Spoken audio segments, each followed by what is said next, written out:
Ready start.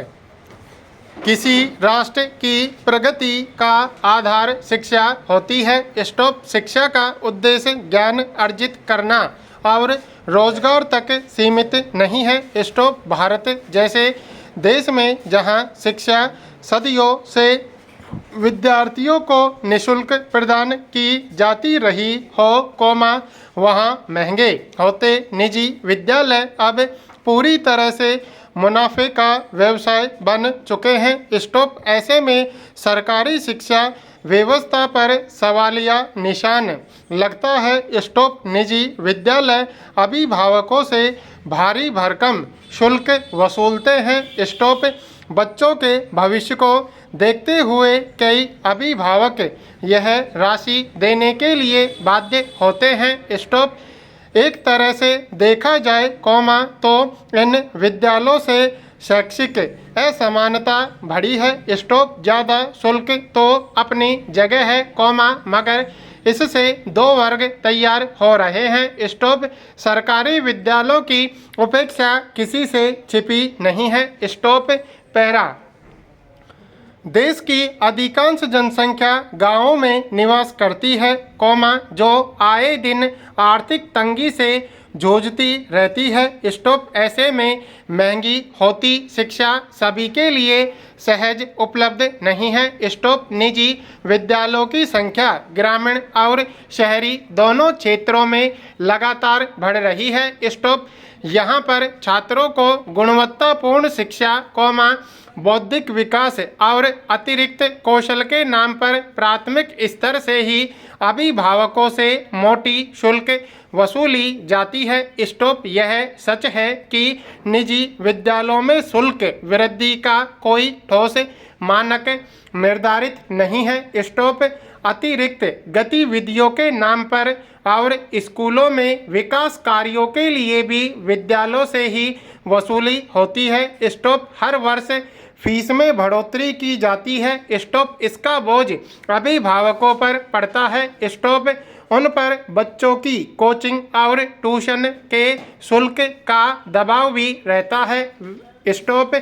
इससे उन पर दोहरी मार पड़ती है। स्टॉप। ऐसे में निजी स्कूलों का बढ़ता शुल्क ही केवल चिंता का विषय नहीं है, बल्कि शैक्षणिक असमानता भी दबे पांव बढ़ रही है। स्टॉप। पैरा।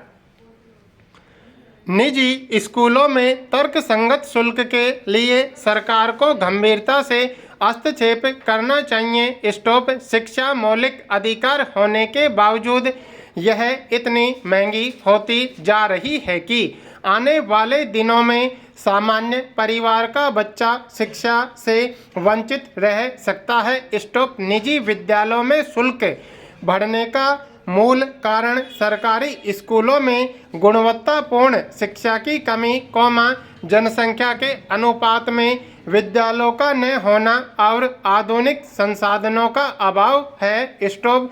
वहीं, सरकारी विद्यालयों में बच्चों में अतिरिक्त कौशल विकसित करने का उचित प्रबंध नहीं है। स्टॉप। दूसरी ओर अध्यापकों पर अतिरिक्त सरकारी कार्यों का दायित्व सौंपने से पठन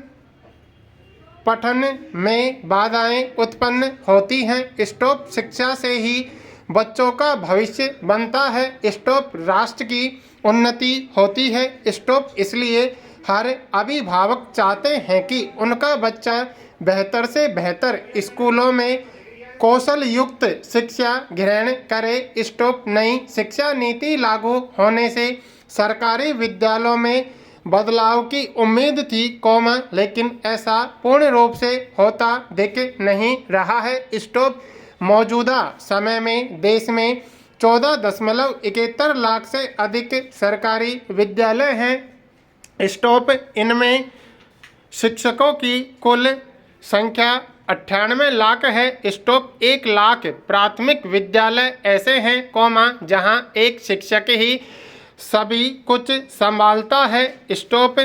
करीब 8 लाख से अधिक शिक्षकों के पद खाली हैं। स्टॉप। सरकारी शिक्षकों की उपेक्षा निजी विद्यालयों के शिक्षकों को कम वेतन मिलता है, फिर भी वे बेहतर शिक्षा प्रदान करने का दम भरते हैं। स्टॉप। ऐसे वे इसलिए कर पाते हैं, क्योंकि उन्हें सरकारी शिक्षकों की तरह बाहरी कोई कार्य नहीं करने होते हैं। स्टॉप। देश में निजी विद्यालयों का विस्तार तेजी से हुआ है, इसका प्रभाव सरकारी स्कूलों और समाज में दिख रहा है। स्टॉप। यह सच है कि निजी स्कूलों की पढ़ाई सरकारी स्कूलों की अपेक्षा बहुत अधिक महंगी होती है, लेकिन सरकारी स्कूलों की स्थिति ऐसी है कि वहाँ गुणवत्तापूर्ण शिक्षा की उम्मीद कम होती है। स्टॉप। यह बहुत आश्चर्य की बात है कि सरकारी स्कूलों में प्राथमिक स्तर से लेकर 8वीं कक्षा तक के बच्चों को निःशुल्क शिक्षा मिलती है। स्टॉप। वर्दी, पुस्तकें और भोजन के साथ छात्रवृत्ति की सुविधा भी है, फिर भी अभिभावक वहां बच्चों को पढ़ाना नहीं चाहते हैं। स्टॉप। पैरा। देश में सरकारी और निजी विद्यालयों के पाठ्यक्रम में अंतर भी एक बड़ी वजह है, जिस कारण निजी विद्यालयों में अभिभावक बच्चों को पढ़ाना चाहते हैं। स्टॉप। सरकारी विद्यालयों में दाखिला लेने वालों की संख्या हर वर्ष कम होती जा रही है। स्टॉप। जबकि निजी विद्यालयों में प्रवेश के लिए कतारें लगी रहती हैं। स्टॉप। आखिर सरकारी विद्यालयों में घटते दाखिले को लेकर सरकार गंभीरता क्यों नहीं दिखती? प्रश्नवाचक। निजी विद्यालय अंग्रेजी माध्यम के कारण अधिक लोकप्रिय हैं, जबकि सरकारी विद्यालयों में शिक्षा का माध्यम मातृभाषा है। स्टॉप। सरकारी विद्यालयों में प्राथमिक स्तर से द्विभाषी शिक्षा नीति को अपनाकर उन्हें सशक्त बनाया जा सकता है। स्टॉप। निजी विद्यालयों के शुल्क को लेकर राज्य सरकारों ने अपने स्तर पर कानून बनाए हैं। स्टॉप। जिन राज्यों ने अपने कानून नहीं बनाए हैं, वे भी उचित कदम उठा रहे हैं। स्टॉप। कानूनी प्रावधान होने के बावजूद निजी विद्यालयों में भारी भरकम शुल्क होना इस बात का संकेत है कि शुल्क में बढ़ोतरी मनमाने ढंग से होती है। स्टॉप। इसमें कोई दो राय नहीं कि शुल्क को लेकर कठोर नियम बनाने की आवश्यकता है, जिससे शिक्षा की गुणवत्ता बनी रहे और अभिभावकों पर आर्थिक बोझ भी न पड़े। स्टॉप।